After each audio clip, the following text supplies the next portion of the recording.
Bonjour à tous, nous sommes dimanche matin et nous sommes sur la place Jean-Bart à Dunkerque. Chaque deuxième dimanche après Pâques, figurez-vous qu'une troupe d'hommes armés se donne rendez-vous ici sur la place Jean-Bart à Dunkerque pour un rituel tout à fait étonnant.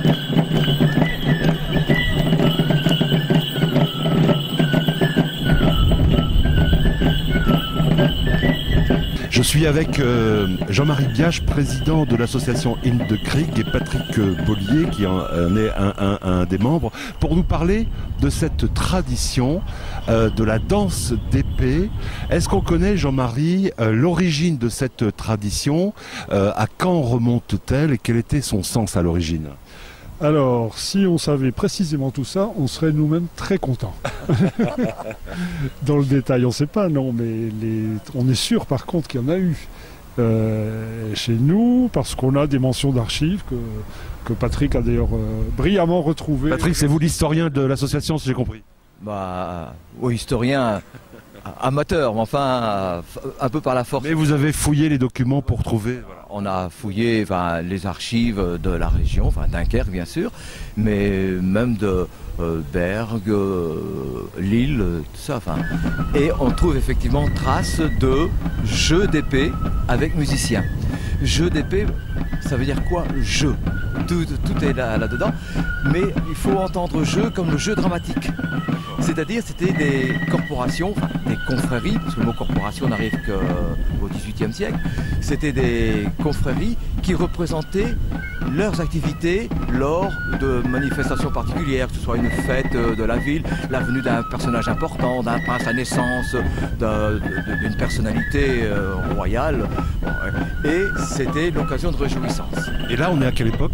Alors, on va commencer chez nous au XVIe siècle. XVIe siècle, de mémoire, j'ai plus les dates exactes, mais on va trouver une dizaine de mentions dans la région de Dunkerque, dans le nord de la France, une bonne dizaine de mentions de danseurs d'épée. Alors, 16e siècle, ça remonte donc à très très loin. J'imagine que cette tradition a vécu des périodes plus ou moins fastes, mais aujourd'hui, elle revit grâce à cette association In the Creek depuis quelques dizaines d'années. Vous remettez au goût du jour ce rituel. Ça veut dire quoi In the Creek déjà? Alors d'abord, c'est pas Krieg, c'est Kring. Kring, ah excusez-moi. In the Kring en flamand, c'est dans le cercle. Ça veut dire avec le même double sens qu'en français, le cercle, la figure géométrique et le cercle d'amis. Voilà. Et alors c'est parfaitement anachronique, on n'a plus de tradition comme ça ici, à part peut-être celle du carnaval qui n'est que du 19e. Donc on l'a pas complètement recréé. On ne savait même pas à quoi elle ressemblait. On a eu une gravure de Bruegel du 14e siècle, mais c'est tout. Que dans les traces d'archives qu'on a ici chez nous, il n'y a pas de photo, il n'y a pas d'iconographie. On sait juste qu'elle a été exécutée.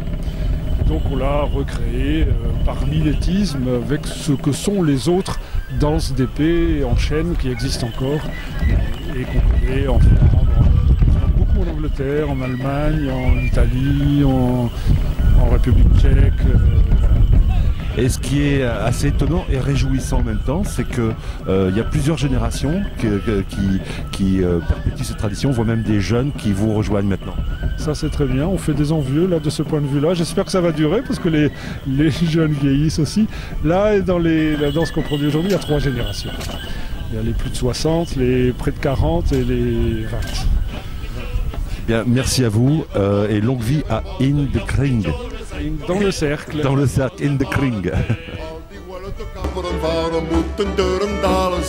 Jan Piet Joris en Corneel, vinden rondalles in voor en nee, had die wel het de kapper.